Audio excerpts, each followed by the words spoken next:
Hi everyone, Garry the Catholic rugby fan here. In this clip I would like to introduce to you my number 9, the Scrumhalf, of my All Saints fantasy rugby team, the Great Clouds of Witnesses. The soldier saint, Saint Ignatius of Loyola. He founded the Society of Jesus, the Jesuits, along with Saint Peter Faber and Saint Francis Xavier.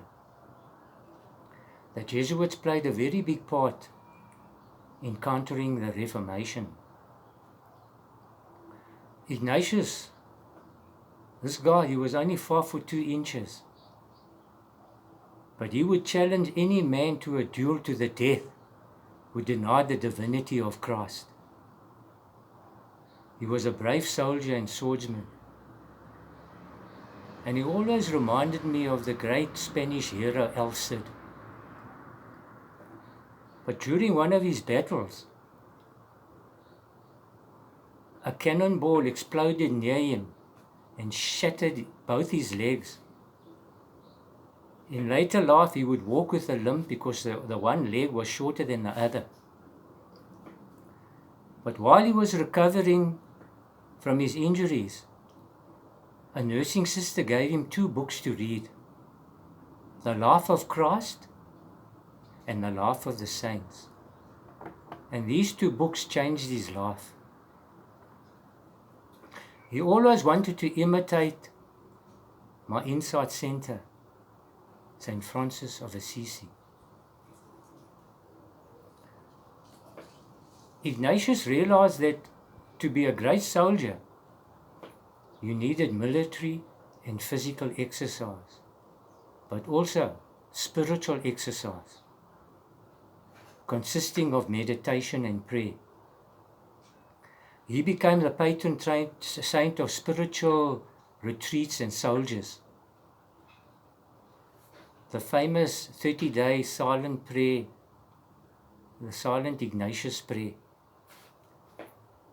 He also gave us the daily examen, reflections on the events of the day, bringing us closer to God. But I think Ignatius was trying to tell us, do you know, when you meditate on the Rosary, on the mysteries, you must put yourself in the mystery. Example, the wedding at Cana. You arrive with the apostles, Mary and Jesus. You have a drink with the apostles. Mary dances with Jesus, and then she realizes there's no more wine. And then she tells Jesus, and then she says those words to the servants and to you and to me: do whatever he tells you. And this is where there's a sign of Mary's intercession. And that is what spiritual exercise is all about. And the childhood hero that Ignatius reminds me of is the great Welsh number 9, Gareth Edwards. He made his Test debut in 1967 in France against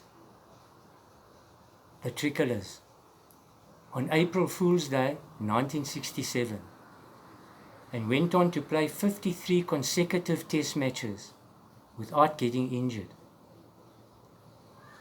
He was a member of the 1971 Lions when they beat the All Blacks for the first time, and then in 1974 in South Africa when they beat the Springboks for the first time in a series. And he's regarded by many as the greatest rugby player of all time. There's a lovely rugby story told by the great Welsh coach Kerwin James. A word sign beginning with the letter P was the signal for the forwards to go right, when predictably Gareth Edwards called psychology, half the forwards went left. So that's my number 9 on my All Saints Fantasy Rugby team, St. Ignatius of Loyola. So until next time, I won't say goodbye, but I'll see you in the Eucharist. Blessings from the Catholic Rugby fan.